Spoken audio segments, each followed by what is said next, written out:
নবী হওয়ার আগে বিশ্বনবীর ইবাদত ছিল চিন্তার ইবাদত। আমরা অনেকে মনে করি শুধু তাসবিহ পড়াই ইবাদত, জিকির করাই ইবাদত, শুধু কোরআন তেলাওয়াতই মনে হয় ইবাদত, শুধু কিয়ামুল লাইল করাই ইবাদত। কিন্তু বিশ্বনবীর সাহাবী যিনি ইসলাম আমাদের চেয়ে ঢের বেশি বুঝেছেন, তিনি বলেন আল্লাহর এই সৃষ্টি শৈলী, এই সৃষ্টি নৈপুণ্য নিয়ে 1 ঘন্টা চিন্তা করা, ক্রিটিক্যাল থিঙ্কিং করা, সারা রাত নফল তাহাজ্জুদের চেয়েও। আলী ইমরানের 190 নম্বর আয়াতে আল্লাহ তাআলা বলেছেন, যারা আকাশ বাতাস পৃথিবী সৃষ্টি নিয়ে চিন্তা করে এবং সর্ব অবস্থায় আল্লাহ তাআলার জিকির করে, ওয়াতাফাক্কারুনা ফি খালকিস সামাওয়াতি ওয়াল আরদ, এবং তারা তাফাক্কুর করে, ক্রিটিক্যাল থিঙ্কিং করে, এবং তারা বলে মা খালাকতা হাযা বাতিলা, হে আল্লাহ তুমি অনর্থক কিছু সৃষ্টি করো নাই।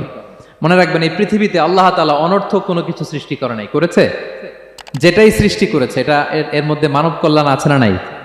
আল্লাহ তাআলা আমাদের জন্য কল্যাণ রেখেছেন। এবং এই আয়াত যখন নাজিল হল, বিষ্ণু ঈসা ইসলাম বললেন, ওয়াইলুন লিমান কারাআহা ওয়া লাম ইয়াতাফাক্কার ফিহা, ধ্বংস তাদের জন্য যারা এই আয়াত তেলাওয়াত করে কিন্তু এই আয়াত নিয়ে চিন্তা করে না, গবেষণা করে না। এবং কোরআনের বিভিন্ন আয়াতে আল্লাহ তাআলা বিশ্বনবীকে বলেছেন, নবী হে, আপনি আপনার উম্মতদেরকে নবীদের ঘটনা শোনান। কোরআনের 3 ভাগের 1 ভাগ হচ্ছে ঘটনা। পুরো কোরআনের 3 ভাগের 1 ভাগ কি? ঘটনা, স্টোরি টেলিং। কারণ গল্প মানুষের মনে দাগ কাটে।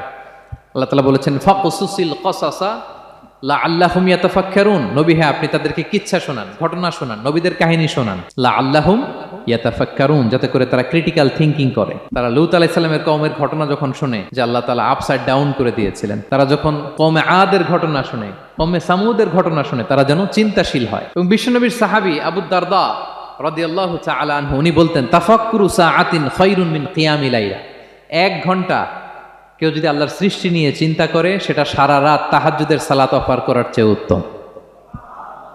আমরা অনেকে মনে করি শুধু তাসবিহ পড়াই ইবাদত, জিকির করাই ইবাদত, শুধু কোরআন তেলাওয়াতই মনে হয় ইবাদত, শুধু কিয়ামুল লাইল করাই ইবাদত। কিন্তু বিশ্বনবীর সাহাবী যিনি ইসলাম আমাদের চেয়ে ঢের বেশি বুঝেছেন, তিনি বলেন আল্লাহর এই সৃষ্টি শৈলী, এই সৃষ্টি নৈপুণ্য নিয়ে 1 ঘন্টা চিন্তা করা, ক্রিটিক্যাল থিঙ্কিং করা, সারা রাত নফল তাহাজ্জুদের চেয়েও সেরা। এবার বলেন, আমাদের চিন্তা করার দরকার আছে না নাই? ব্রেনটা খাটাবেন তো? এই যে যারা কনভার্টেড মুসলিম হয়, এরা কিন্তু অনেক চিন্তা ফিকির করে, নিজের সাথে নিজে বোঝাপড়া করে, ক্রিটিক্যাল থিঙ্কিং করে, তাদের অ্যানালজি কাজে লাগিয়ে, আল্লাহর দেয়া ব্রেনকে কাজে লাগিয়ে এরপরে শাহাদা পাঠ করে, এমনি এমনি না। এই যে কিছুদিন আগে আমেরিকান এক পপ স্টার কালেমা পড়ছে না? আপনি জানেন একটা ধর্ম চেঞ্জ করা, একটা ফেইথ চেঞ্জ করা, এটা কত বড় সিদ্ধান্ত?